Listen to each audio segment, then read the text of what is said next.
Esta novela surge del impacto que a mí me produjo recibir una noticia que fue la llamada de un hijo de mi primer editor, Mario Lacruz, uno de los grandes editores, si no el editor por antonomasia de los años 70 y 80 en España, incluso en parte de los 60, yo creo, que de Barcelona, que fuera mi primer editor en 6 barras. Este hombre, después de años publicando en la editorial, por una confidencia de un colaborador de Perallín Ferrer, me enteré de que había sido escritor y que tenía 3 novelas en los años 60 que yo me encargué de pedirle, él quería quitarle importancia, al final me las mandó y me quedé impactado de lo buen escritor que era.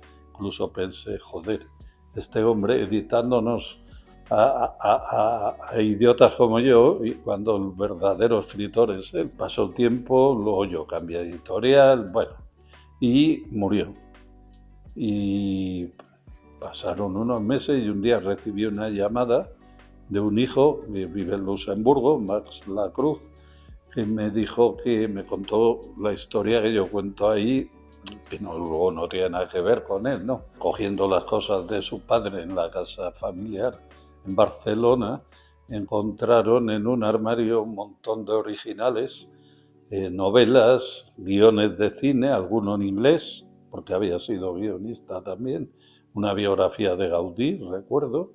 El hijo me contaba que no sabía que escribía, que por las noches le oían teclear en la máquina de escribir, que entonces era máquina, pero pensaban que eran temas de la editorial, informes, bueno, y resulta que había seguido escribiendo sin decírselo a su familia.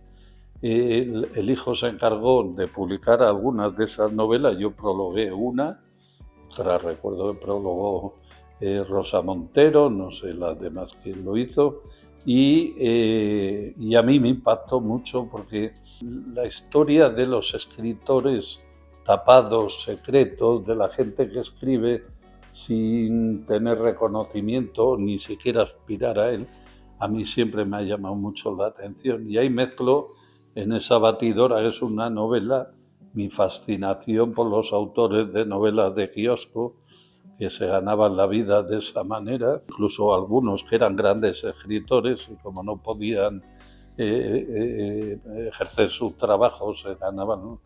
Propio Marcial Lafuente Estefanía, o Fernando González Ledesma y tantos otros.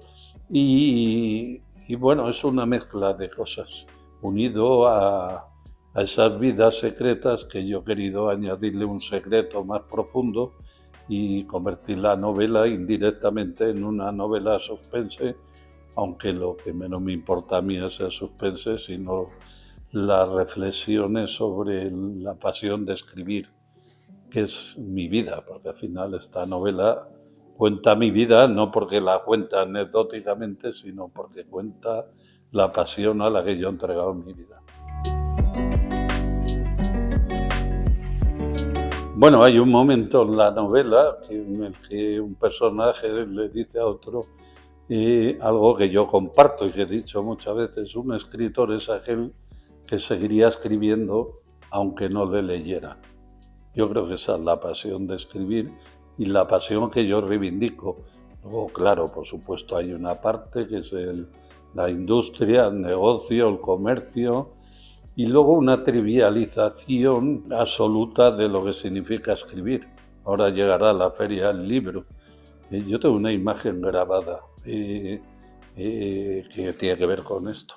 La única vez que consiguieron convencer a Rafael Sánchez Ferlosio que fuera a firmar, y no sé cómo lo hicieron para conseguirlo.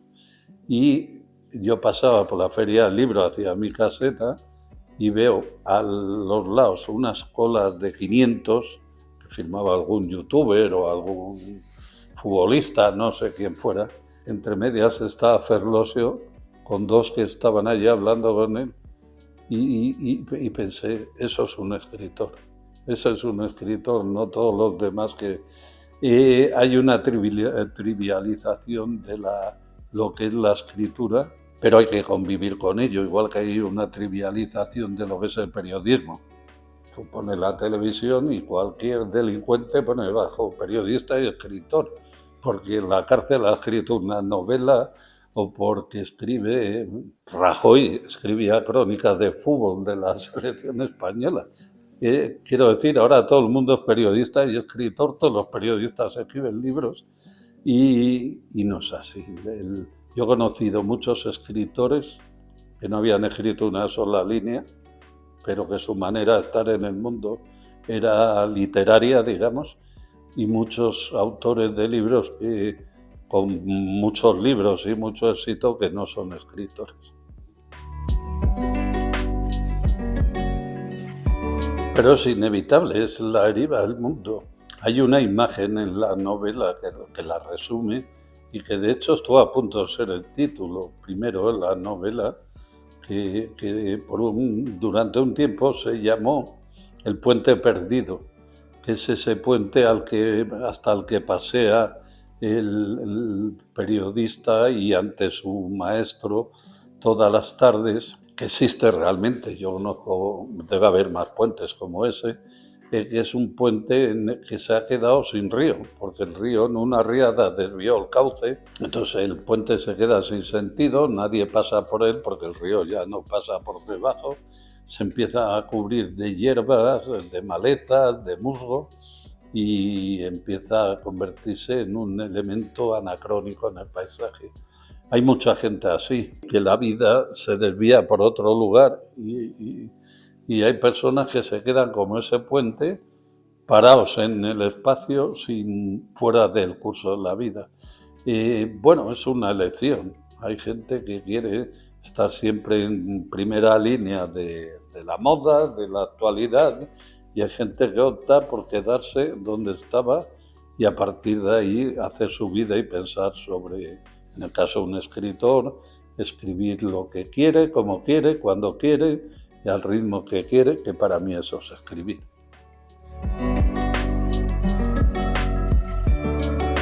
A ver, yo soy un privilegiado, porque haciendo eso que tú dices, me lo he podido permitir e incluso me lo han consentido. A mí jamás me han impedido, exigido que apure, que deje, jamás. Tampoco, seguramente porque saben mi manera de ser y saben que no lo haría. Es una opción en la vida, también eso supone renunciar a muchas cosas, a competir en el mercado, a competir en estar en primera línea de actualidad. Yo, como escritor, yo no compito con nadie, compito conmigo mismo en todo caso, y ni siquiera. Y eso es una opción en la vida que tiene sus gratificaciones, que no le debes nada a nadie, ni tienes que dar cuentas a nadie, y te levantas a la hora que quieres, si quieres escribes, si no, no escribes, y tiene sus desventajas, que luego llega un momento que no cuentan contigo, que se olvidan de ti, porque no compites, y si no compites al mundo comercial que rodea el libro, porque el libro es un objeto que está en el comercio, pues acaba siendo un personaje no molesto, porque no molestas a nadie, pero anacrónico. A ver, yo escribo como escribieron siempre los escritores. Cuando ser escritor no solo no era ser una figura social, sino era ser un personaje marginal. Entonces, escribo como siempre escribieron los escritores, para contar lo que verdaderamente quiero contar, como lo quiero contar, al ritmo que lo quiero contar, y preocupándome poco de lo que rodea el hecho literario. Tampoco te diré que vivo en un mundo abstracto, pero yo vivo en la realidad, escribo en prensa, pero digamos que el núcleo de mi pasión, que es la literatura, he procurado que no se contaminara con nada. Puedo hacer concesiones a la hora de escribir, que te exige, oye, tiene que estar el artículo a las 5. Bueno, pues no, pero en literatura no lo entendería, y si fuera así, me dedicaría al derecho, que es lo que estudié. Bueno, ¿sabes lo que ocurre? Que cada vez leo menos novela. Entonces, no estoy muy al día de lo que se publica y, y cada vez leo más menos novela y más poesía y más ensayo. Pues lo último que he leído es una edición que he releído de Nórdica de Yeats, un libro de Eduardo Martínez de Pisón sobre el paisaje y la generación del 98. Estoy leyendo un libro sobre la poesía japonesa y los haikus, que está, no me acuerdo el título, 1500 años de la poesía. No, se llama El pájaro y la flor. 1500 años de la poesía japonesa. A ver, no es que no quiera estar al día, es que estar al día en lo que se hace te estresa, exige un... Y luego hay una cosa que vas adquiriendo con la edad, que es la conciencia de que el tiempo es muy, muy limitado y te va haciendo selectivo. ¿Eso qué quiere decir? Que cuando eres joven pierdes muchísimo tiempo aguantando a pesados en los bares, leyendo cosas que no tienen mayor interés porque te las pasa no sé quién o te las pasa no sé cuál, o el autor o tal.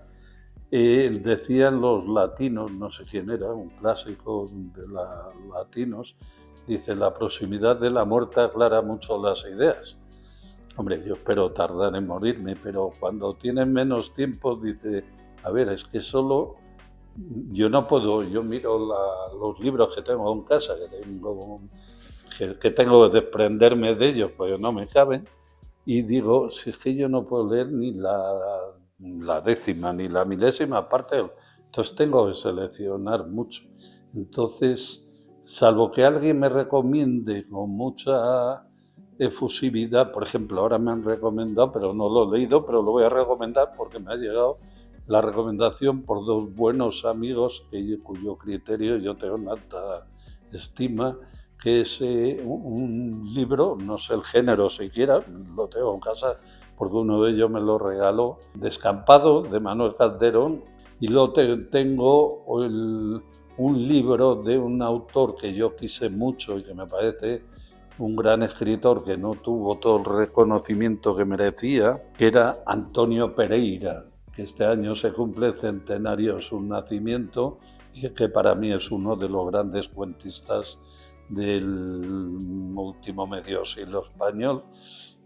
Y ahora se están reeditando los cuentos, la poesía, pero sobre todo sus cuentos los recomiendo también para hacerle un poco de justicia a ese gran escritor y contador de historias que fue Antonio Pereira. Yo de vez en cuando, muchas veces cojo el Quijote, por ejemplo, y leo un trozo, 4 páginas, y a partir de ahí ya tienes para pensar lo que quieras. Que te dice eso, te dice Virgilio, las 1001 noches, la Odisea, te pones a leer, aunque leas una parte, es que claro, al final se publica muchísimo. Yo mismo he publicado, aunque publico poco, he publicado más de lo que debería. Y al final, en el mar de los libros, quedan a flote a lo largo de la historia 20, 30, 50, pon 100. Todo lo demás se lo va a llevar el tiempo. Y esos libros que han sobrevivido siempre en la superficie como Goyas, es porque, y que se han convertido en clásicos, es porque han estado por encima de todos los demás por la razón que sea. Y entonces yo muchas veces prefiero, como digo, ir selectivamente a lo seguro y en lugar de perder el tiempo intentando estar al día, pues voy y cojo un libro y me leo un fragmento de Machado, unos poemas de Machado o de Rilke o de no sé qué, y ya dices, sabes que vas sobre seguro. Esto es como todo en la vida. Tú a veces ya sabes a qué sitio ir a comer o a qué sitio que no te va a fallar. Y a lo mejor no te enteras de otras muchas cosas nuevas, pero bueno, es lo que tiene también el apostar sobre seguro.